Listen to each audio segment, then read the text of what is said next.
Assalamualaikum warahmatullahi wabarakatuh. Ketemu lagi dengan saya Ibnu Sofa di channel Cardiac TV. Kali ini kita akan membahas tentang Pediatric Assessment Triangle. Apa itu Pediatric Assessment Triangle? Pediatric Assessment Triangle adalah pengkajian yang meliputi 3 hal. Yang pertama adalah penampilan, yang kedua adalah walk of breathing atau pernafasan, yang ketiga adalah sirkulasi. Apa itu? Lebih lengkapnya kita akan simak pada presentasi kali ini.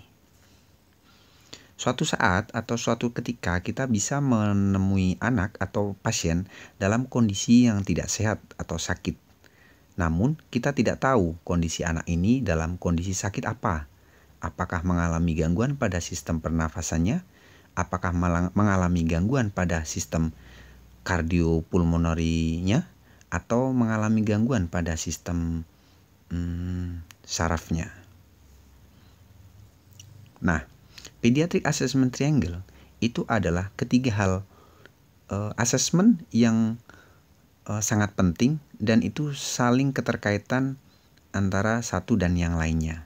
Seperti yang tadi saya sampaikan tadi, bahwa Pediatric Assessment Triangle itu meliputi appearance, meliputi breathing, dan meliputi sirkulasi. Dan pengkajian ini akan merefleksikan dan akan bermanfaat dalam yang pertama adalah menentukan severity ya atau keparahan dari suatu penyakit anak. Yang kedua adalah menentukan urgensi dari intervensi yang akan diberikan. Dengan kata lain, Pediatric Assessment Triangle itu akan menentukan apakah anak ini dalam kondisi sakit ya. Dan yang kedua, bagaimana atau secepat apa tindakan intervensi ini harus diberikan pada seorang anak atau pasien. Pediatric Assessment Triangle adalah cara paling cepat, bisa dibilang paling cepat ya, untuk menentukan stabilitas fisiologik dari suatu anak atau seorang pasien. Nah, Pediatric Assessment Triangle itu meliputi appearance, walk of breathing, sirkulasi pada kulit.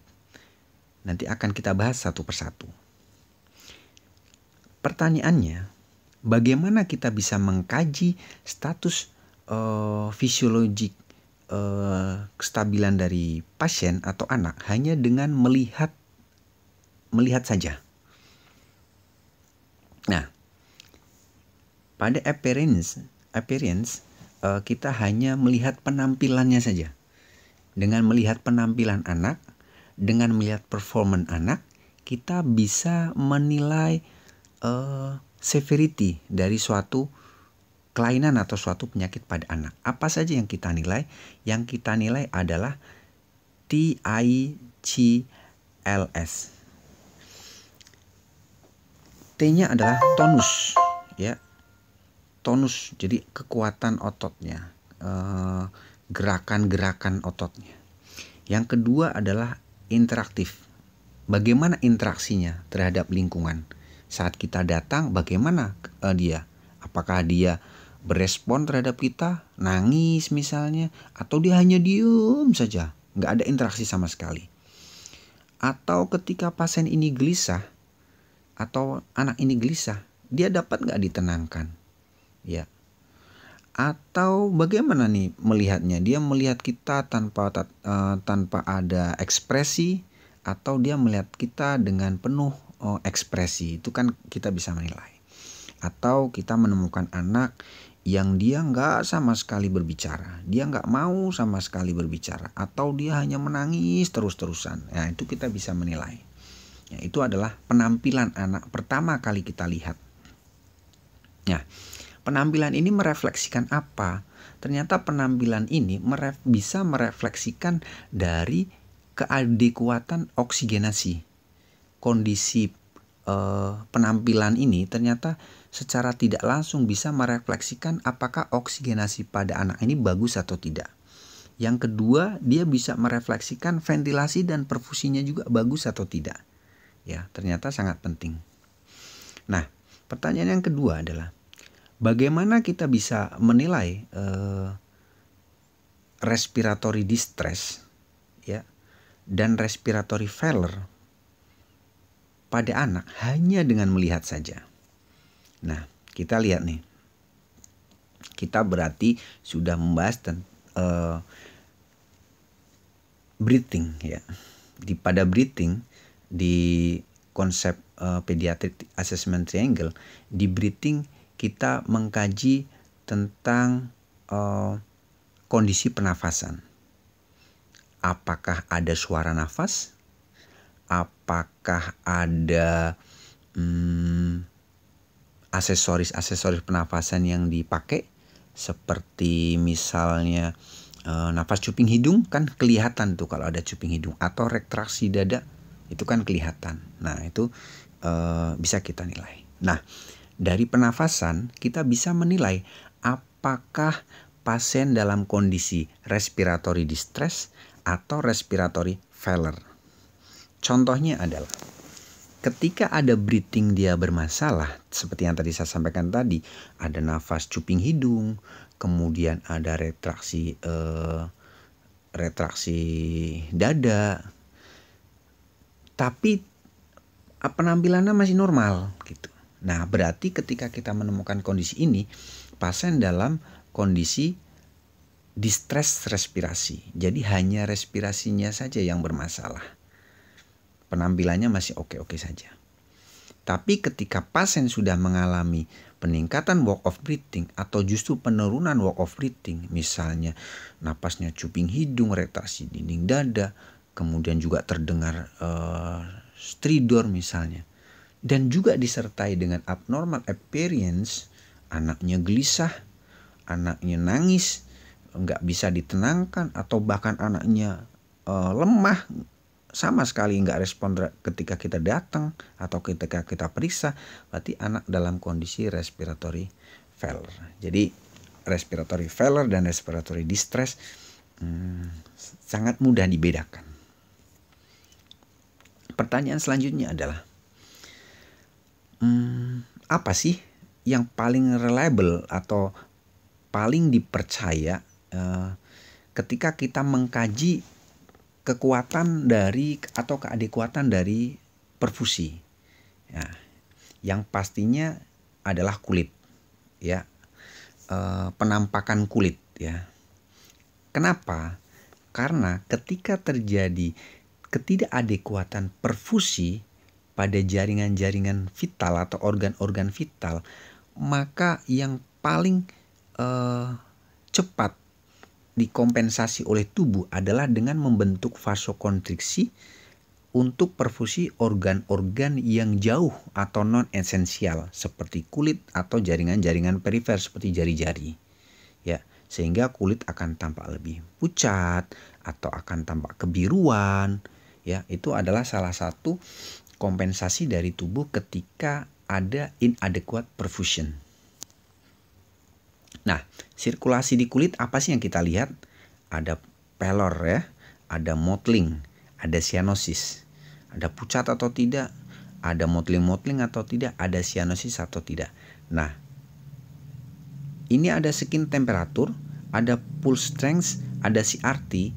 Ini bukanlah pediatric assessment triangle. Jadi yang termasuk pediatric assessment triangle itu adalah pallor, mottling, dan cyanosis. Karena hanya melihat saja kita sudah bisa menentukan, oh ini anak dalam kondisi pucat, oh ini anak sudah kondisi motel-motel, oh ini anak sudah dalam kondisi cyanosis. Tapi kalau skin temperature kita harus memeriksa dia. Kalau pulse strength kita harus memeriksa dia, harus memegang dia. CRT kita harus memegang dia ya. Jadi yang dimaksud dengan pediatric assessment triangle itu hanya dengan melihat saja ya. Jadi disinyalir atau diyakini bahwa proses pediatric assessment triangle itu meliputi ABC itu kurang dari 10 detik kita sudah bisa menilai. Oke, lanjut. Nah, dalam sirkulasi kita juga bisa menilai apabila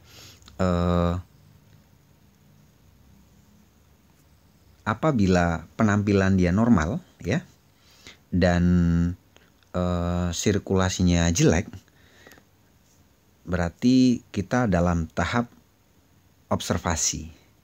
Ya, jadi misalnya kulitnya sianosis. Tapi penampilannya oke-oke saja nih. Anaknya masih bermain ceria, anaknya masih berespon ketika kita datang, anaknya tonusnya masih bagus, berarti masih dalam tahap observasi saja. Namun apabila selain kulitnya tadi yang sudah menunjukkan atau sudah terlihat ada masalah dan disertai juga dengan appearance atau penampilan yang nggak normal, berarti kita harus curiga anak dalam kondisi shock, ya. Itu jadi harus segera di treatment. Nah, selain itu ternyata dari pediatric assessment triangle ini juga dapat membantu kita atau mengidentifikasi apakah anak ini memiliki masalah terhadap sistem sarafnya, ya. Ternyata bisa membantu kita. Nah, contohnya adalah seperti ini. Ketika anak dalam yang kita kaji atau kita temukan itu memiliki abnormal appearance atau penampilan yang nggak normal, tapi dia memiliki normal breathing, ya, atau walk of breathing dan normal sirkulasi, berarti yang terjadi problem adalah di otaknya atau di permasalahan sistem sarafnya. Jadi sistem pernafasannya bagus, sistem jantungnya juga bagus. Jadi yang bermasalah ada sistem brainnya, ya. Jadi itu sangat membantu. Oke, selain itu juga di pediatric assessment triangle itu dia memiliki sensitivitas dan spesifisitas, ya. Nah, identifikasi pada penampilan anak dengan kelainan yang atau sakit yang sangat serius itu bisa teridentifikasi dengan cukup jeli seperti yang tadi kita sudah bahas di sebelumnya. Jadi ketika anak memiliki penampilan yang nggak normal tapi pernafasannya normal dan sirkulasinya normal, dia memiliki sensitivitas yang cukup baik untuk memprediksi bahwa anak ini mengalami permasalahan pada sistem sarafnya, ya. Selain itu juga walk of breathing dan sirkulasi itu membantu kita, ya, menentukan apakah kondisi anak itu dalam kondisi distress pernafasan atau tidak, seperti itu contohnya. Ini adalah elemen dari spesifisitas. Pertanyaan selanjutnya adalah apa perbedaan dari pediatric assessment triangle dan pediatric primary survey? Oke, kita lihat, ini sangat penting nih, sering kali ini ditanyakan. Pediatric assessment triangle itu adalah quick look, jadi melihat dengan cepat, ya. Melihat dengan cepat, kuncinya adalah melihat dengan cepat. Kita belum memegang-megang, belum memeriksa, jadi kita hanya melihat dengan cepat. Jadi itu adalah pediatric assessment triangle, di mana pediatric assessment triangle itu dapat menawarkan atau dapat membantu kita dalam menentukan dua hal. Yang pertama adalah derajat keparahan dari suatu penyakit, yang kedua adalah urgensi dari sebuah treatment atau sebuah tindakan. Sementara di primary survey adalah langkah selanjutnya atau langkah bertahap suatu prosedur evaluasi, ya. Evaluasi terhadap fungsi dari kardiopulmonari dan neurologik, ya. Jadi merupakan pemeriksaan lanjutan, ya. Kemudian lakukan resusitasi segera ketika kita mengidentifikasi ada hal-hal yang mengancam jiwa ketika kita melakukan primary survey. Jadi jelas perbedaannya, ya. Pediatric assessment triangle itu hanya quick look. Sementara kalau primary survey itu udah step with evaluation. Jadi sudah evaluasi bertahap. Ini contohnya. Paling gampang biasanya dengan contoh. Pediatric assessment triangle itu contohnya kalau appearance-nya ini anaknya bermain aja nih. Oke. Kemudian di breathingnya terdapat stridor atau terdengar stridor ya. Kita melihat kan otomatis juga mendengar, ya kan? Kemudian kita juga melihat ada otot-otot aksesoris pernafasan yang bermasalah di situ yang digunakan ya, di breathingnya. Di sirkulasinya kita melihat pasiennya cyanosis misalnya. Nah, itu contoh di pediatric assessment triangle. Bagaimana kalau primary survey? Ini contohnya RR-nya 50. RR kan 50 itu kita hitung ya, kita periksa ya. Memeriksa RR kita harus melihat kembang kembis dada selama 1 menit minimal ya. Kemudian breath sound clear ya, suara nafasnya jelas. Biasanya kita harus pakai stetoskop dan lain sebagainya. Kemudian saturasinya 93, kita pakai monitoring saturasi. Heart rate 140 menit, kita harus cek nadi misalnya. Kemudian blood pressure-nya tidak terukur, nah berarti terlalu rendah misalnya. Artinya kita sudah melakukan pemeriksaan fisik itu. Ya, jadi seperti itu. Jadi merupakan tahap lanjutan. Nah, ini lanjutannya juga. Jadi di pediatric assessment triangle ya, itu adalah general impression ya. Jadi ABC, apa yang kita nilai di A ya, airway dan appearance. Apa yang kita nilai di B, walk of breathing. Apa yang kita nilai di C adalah sirkulasi kulit. Nah, contohnya di A. Di A itu normalnya anak itu menangis ya. Anak itu menangis atau bisa berbicara normal kayak gitu. Berespon terhadap orang tua, berespon terhadap stimulus lingkungan seperti cahaya atau dikasih mainan misalnya, memiliki tonus otot yang baik seperti itu. Tapi ketika nggak normal, dia nggak nangis atau nggak mau bicara atau nggak respon terhadap stimulus lingkungan. Nah itu kan kelihatan ya. Kemudian di B itu normalnya breathingnya teratur, kemudian tidak menggunakan aksesoris pernafasan, kemudian tidak ada cuping hidung. Tapi ketika pasien itu nggak normal ya, otot-otot pernafasannya dia pakai. Kemudian ada nafas cuping hidung misalnya. Nah ketika sirkulasi itu normalnya ya kulitnya nggak pucat gitu. Kemudian nggak cyanosis, nggak ada motel-motel. Tapi ketika ada sirkulasi yang bermasalah, kita bisa melihat anaknya ini cyanosis nih, anaknya ada motel-motel nih, anaknya pucat nih kayak gitu. Dan apa yang harus kita lakukan ketika kita menemukan dari hasil pemeriksaan kita menemukan sesuatu yang kita anggap bermasalah, kita lihat ketika apapun masalah yang ditemukan ya, atau ada kondisi yang mengancam jiwa seperti pada trauma, kemudian apapun itu, maka harus segera dilanjutkan ke initial assessment dan kontak dengan sistem emergency atau aktifkan sistem emergency atau aktifkan sistem emergency yang ada di tempat kita masing-masing ya. Kemudian jika penemuannya normal berarti ini tidak urgent ya, tidak urgent untuk dilakukan code blue misalnya, tidak perlu manggil code blue, tapi tetap dilanjutkan pada initial assessment. Jadi kita lanjutkan ke initial assessment. Nah, inilah initial assessment atau sering disebut dengan primary survey. Jadi setelah pediatric assessment triangle kita lanjutkan dengan initial assessment. Tetap initial assessment sama A, B, C. Cuman yang dinilai kita lebih advance lagi. Kita harus memeriksa lagi, harus menggunakan perabaan, harus menggunakan sense kita, harus menggunakan inspeksi. Selain inspeksi, kita menggunakan palpasi, kita menggunakan auskultasi, atau bahkan kita menggunakan perkusi.